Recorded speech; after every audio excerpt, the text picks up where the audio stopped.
Alright guys, in this video I'm going to show you how to withdraw money from your Z-League app. Guys, actually really easy and simple. So first things first, if you have accumulated enough prize money or credits on your Z-League app, then you can withdraw, okay? Otherwise you can't withdraw your funds. You need to have enough amount. So first things first, go to your app, launch the Z-League app on your device, okay guys?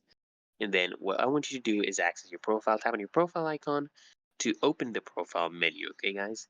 And from here, I want you to navigate to the account settings.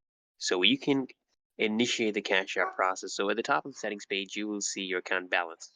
Okay, tap on the cash out button to begin, okay? Tap it, and now you can start beginning the cash out process, guys. And then what I want you to do before you proceed, actually, I want you to verify your identity.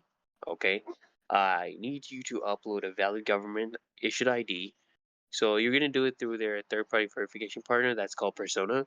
So don't worry about that. And ensure that the name on your ID matches the one on your account, guys. This is very important. Otherwise, the transaction is not gonna go through. You're not gonna be able to withdraw unless your name on your ID matches the one in your account, guys. Okay. And I also want to let you know there's fees. So the app itself charges $2 per transaction, and there's PayPal fees as well. PayPal has their own fees. It's not sent. Well, it depends on the cash out amount and the country. Okay, your location. Okay, and then you can just complete your request, and the request will be processed. And once you have completed all the steps,